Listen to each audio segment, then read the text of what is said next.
Hey everyone, welcome back to channel. Guys, depression आज हमारे life में कितने ज़्यादा हद तक आ चुका है और कितने सारे लोग डिप्रेशन के अंदर जी रहे हैं, इसका एक बहुत बड़ा एग्जाम्पल, एक बहुत सैड एग्जाम्पल हमने कुछ दिनों पहले देखा कि आज एक ऐसा एक्टर जो अपने करियर के एक पीक पर था, नेम फेम मनी हर चीज़ आज उसके पास है, उसके बावजूद इतने सारे डिप्रेशन के अंदर वो जी रहा था, जिसका एक बहुत सैड एंडिंग हम सब के सामने आया। गाइस, आज के इस दौर में एक स्टूडेंट से लेके, एक एम्प्लॉय से लेके, एक सेलिब्रिटी तक हर कोई डिप्रेशन में जी रहा है। क्यों हम सब इतना सारा डिप्रेशन अपने अंदर लिए हुए अपनी लाइफ को हम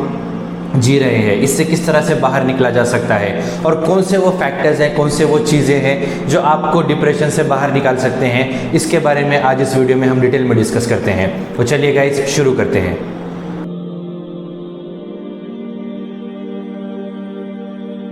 तो गाइज, हमारे इंडियन कल्चर में एक मिथ बहुत लोगों में आम है कि जितना ज़्यादा आपके पास पैसा होगा उतना ही ज़्यादा आप खुश रहेंगे, उतनी ही ज़्यादा हैप्पीनेस आपकी लाइफ में होगी। गाइज, ये मिथ है और ये मिथ ही रहेगा। एक्चुअल में पैसे का और हैप्पीनेस का कहीं डायरेक्टली कोई कनेक्शन नहीं है, मगर इसके अलावा भी कई बार हमारे लाइफ में ऐसे होता है कि छोटे मोटे सैडनेस को भी हम डिप्रेशन मान लेते हैं। एक्चुअली हमें डिफ्रेंशिएट करना आना चाहिए कि कब हम किसी चीज़ की वजह से दुखी हैं, हम सैडनेस के अंदर हैं, और कब हम एक्चुअली में डिप्रेशन का शिकार हो चुके हैं। ये दोनों चीज़ों में हम डिफ्रेंशिएट करना भी इस वीडियो में सीखेंगे और इसके फैक्टर्स के बारे में भी हम डिस्कस करते हैं। तो गाइज, सबसे पहले तो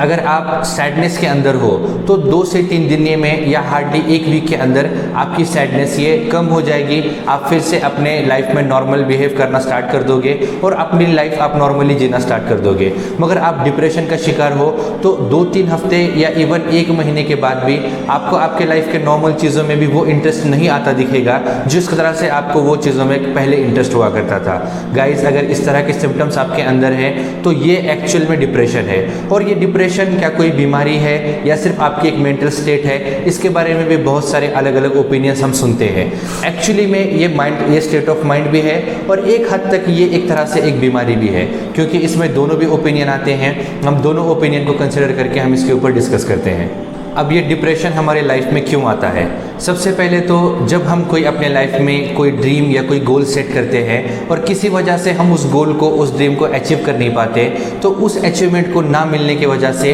हम एक तरह से डिप्रेस फील करते हैं, क्योंकि हमें ये लगना स्टार्ट हो जाता है कि अब मेरे लाइफ में कुछ बाकी ही नहीं रहा। इसके अलावा कई बार हमारा कुछ सडन लॉस होता है, कुछ नेचुरल चीज़ें होती है जिसकी वजह से, जैसे किसी की डेथ हो गई, कोई लाइफ से चला गया, या कुछ आपके एक्सपेक्टेशंस पूरे नहीं हुए, इन सारे फैक्टर्स की वजह से भी एक तरह का डिप्रेशन आ जाता है। या कई बार ऐसे होता है कि आपके ऊपर पेरेंट्स के एक्सपेक्टेशंस होते हैं, आपके ऊपर सोसाइटी का डिप्रेशन होता है, या इसी तरह से बहुत सारे ऐसे चीज़ें होते हैं कि आपके कुछ सेल्फ ड्रीम्स भी होते हैं जिसको आप पूरा करना चाहते हो, और शायद किसी वजह से अगर आप ये नहीं कर पाए तो अंदर से एक फीलिंग डेवलप होना स्टार्ट हो जाती है कि I am not worthy of it, मैं इन चीज़ों के लायक नहीं हूँ, शायद मैं किसी चीज़ के काबिल ही नहीं हूँ। और इस तरह की एक निगेटिविटी क्या करती है, आपके ब्रेन के अंदर कई सारे वो केमिकल्स रिलीज करना स्टार्ट कर देती है जो आपके बॉडी के लिए भी हार्मफुल हैं और आपके मेंटल स्टेट के लिए भी हार्मफुल हैं। इन सारी चीज़ों को एक तरह से अगर हम कंबाइन करें तो बायोलॉजिकल,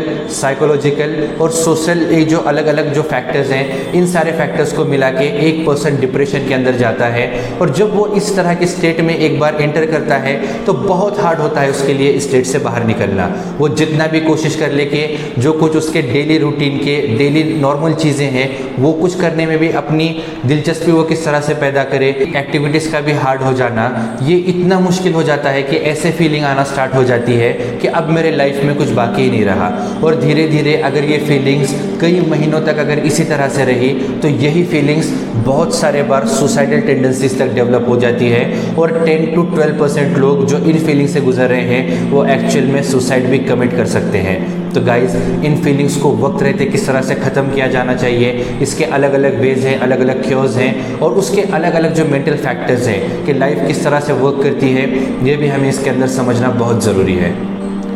जैसे मैंने आपको अभी बताया कि कई बार हम ये सोचते हैं कि सडन गोल अगर हम अचीव कर लेंगे तो उससे हमें इस टाइप की हैप्पीनेस मिलेगी, जो एक्चुअल में वहाँ पर होती नहीं है। फॉर एग्जांपल, कई लोगों का ये मिथ है कि money is equal to happiness, जितना ज़्यादा पैसा होगा उतना ही ज़्यादा हम खुश रहेंगे, मगर एक्चुअल में मनी से हैप्पीनेस से कनेक्टेड नहीं है। ये हमारे माइंड का एक मिथ है। तो जब कुछ लोग बहुत सारा पैसा कमा भी लेते हैं तो उसके बाद भी वो डिप्रेस हो जाते हैं, क्योंकि उस पैसे से जो हैप्पीनेस वो सोच रहे थे कि उनके लाइफ में आएगी, वो हैप्पीनेस उनको वहाँ पर नहीं मिल पाती। तो गाइस, ये भी हमें समझना बहुत ज़रूरी है कि कई बार चीज़ों के अंदर जो हम एक्सपेक्टेशंस लेकर चलते हैं, वो एक्सपेक्टेशंस एक्चुअल में उस तरह से प्रैक्टिकल वर्ल्ड में एग्जिस्ट नहीं करते, और ये सारी चीज़ें भी after getting lots of success भी आपको डिप्रेशन क्रिएट कर सकता है। इसलिए लाइफ में चाहे आप अमीर हो, चाहे आप गरीब हो, चाहे आपके पास पैसा हो या ना हो, ये सारी चीज़ें डिप्रेशन आपको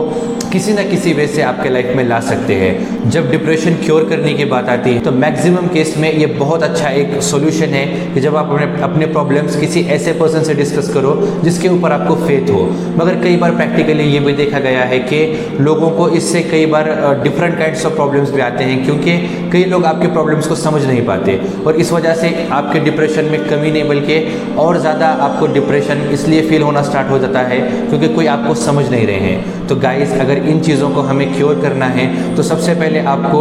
अपनी प्रॉब्लम किसी प्रोफेशनल से शेयर करना बहुत ज़रूरी है। चाहे वो कोई साइकेट्रिस्ट हो, चाहे वो कोई मोटिवेशनल स्पीकर हो, चाहे वो कोई मेंटलिस्ट हो, अगर आप अपनी प्रॉब्लम्स इनसे पहले शेयर करोगे तो हो सकता है कि without giving you any medical treatment और एनी ट्रीटमेंट बाय मेडिसिन, वो डायरेक्टली कुछ आपको अलग अलग स्टेप्स बता के, अलग अलग वो ट्रीटमेंट्स बता के वो आपका डिप्रेशन क्योर कर सकते हैं।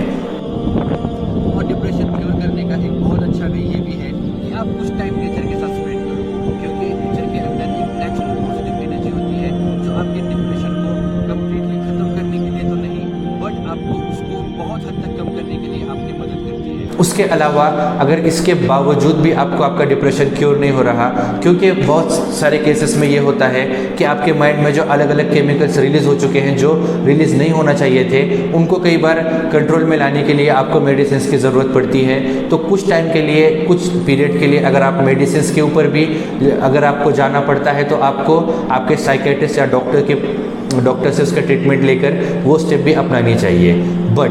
गाइस, सबसे इम्पॉर्टेंट चीज़ इसके अंदर ये है कि जब हमें इस तरह की फीलिंग हमारे अंदर आती है तो एक बात हमें समझना ज़रूरी है कि कोई भी चीज़ आपके लाइफ से ज़्यादा बढ़कर नहीं है। Your life is your most beautiful blessing you ever had, और आपके लाइफ से ज़्यादा ना आपके प्रॉब्लम्स बड़े हैं, ना लाइफ से कोई बड़ी ब्लेसिंग आपके पास है। तो दुनिया की कोई भी प्रॉब्लम को हमें इतना बड़ा नहीं समझना चाहिए कि वो आपकी लाइफ भी कॉज कर जाए। गाइस, अच्छा टाइम, बुरा टाइम हर इंसान के लाइफ में आता है। चाहे आप वर्ल्ड के रिचेस्ट पर्सन बन जाओ, चाहे आप किसी कंट्री के प्रेसिडेंट बन जाओ, या चाहे आप बहुत सारा नेम, फेम या मनी कमा लो, बट कहीं ना कहीं किसी ना किसी पॉइंट पे सैडनेस और हैप्पीनेस ये आपके लाइफ में आते ही रहेंगे। तो गाइस, सबसे इम्पोर्टेंट फैक्टर यहाँ पे ये है कि आप एक्सेप्टेंस का एक आदत हमारे लाइफ में होना चाहिए कि अगर कुछ बुरा वक्त हमारे अंदर आता है, हमारे लाइफ में आता है, तो उस बुरे वक्त को पेशेंस से हमें क्योर करना चाहिए कि हर एक के लाइफ में कभी ना कभी ऐसी चीज़ें आती ही है, और हमें इसको एक टाइम समझ के, एक लेसन समझ के, एक ऐसी चीज़ समझ के कि जिसको हमें जीना है, जिसको हमें as a part of our life समझ के चलना है, हमें इसको समझ लेना चाहिए। और उसी के साथ साथ जब कोई आपको ऐसी चीज़ आए आपके लाइफ में जो आपको बहुत ज़्यादा हैप्पीनेस दे, तो उसको भी हमें थैंकफुल होकर लेना चाहिए कि ये ब्लेसिंग मेरे लाइफ में आई है। तो गाइस, जब हम एक्सेप्टेंस, पेशेंस और हैप्पीनेस इनको एक तरह से जीना सीख लेंगे, और ये विदाउट एक्सपीरियंस तो आने वाला है नहीं, और उसके बाद जब हम इन चीज़ों को अडॉप्ट करना, इनको समझना स्टार्ट कर देंगे, उस वक्त हम लाइफ और बेहतर जीना स्टार्ट कर देंगे, और डिप्रेशन जैसे चीज़ें आइंदा आपके लाइफ में उस तरह का इम्पैक्ट या उस तरह का इफेक्ट नहीं डालेंगे जिस तरह का इफेक्ट आज जनरली हम देख रहे हैं। सो गाइस, एग्ज़ाम में फेल हो जाना या पैसों का लॉस हो जाना या जो आप चाहते थे कुछ बार आपको नहीं मिलना, ये सारी चीज़ें आपकी लाइफ ख़त्म नहीं करते। लाइफ इससे बहुत ज़्यादा है, इसको हमें जीना सीखना है, और इसके साथ साथ बहुत सारे ऐसे चीज़ें हैं जो आपके लाइफ में अगर आज सैडनेस है तो कल आपको हैप्पीनेस वो देने ही वाले हैं। तो गाइस, जब कभी भी आप नेक्स्ट टाइम डिप्रेशन फील करो, और उसके बाद कुछ ऐसे लोग जो आपसे पहले इस दुनिया में आए हैं और उन्होंने दुनिया किस तरह से चेंज की, क्या वो अपने लाइफ में हमेशा हैप्पी थे। इन लोगों के स्टोरीज पढ़ के, इन लोगों के डॉक्यूमेंट्रीज देख के, या ऐसे अलग अलग मोटिवेशनल स्पीकर्स या अलग अलग लोग जिन्होंने दुनिया बदली है,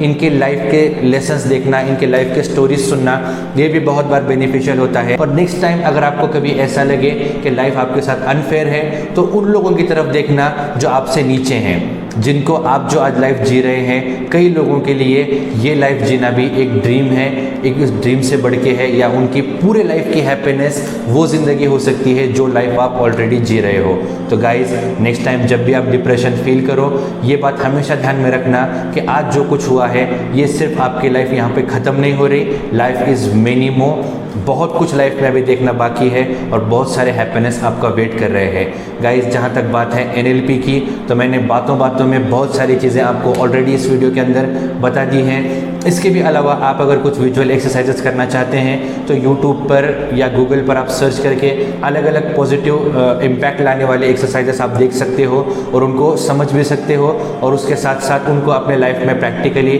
आप उस तरह से क्योर करने की भी आप कोशिश कर सकते हो। तो गाइज़, अगर आपको ये वीडियो अच्छा लगा तो हमें लाइक कीजिए, कमेंट कीजिए और हमें हमारे वीडियो को शेयर कीजिए और सब्सक्राइब करना ना भूलिए। This is Arshad Syed, thank you so much.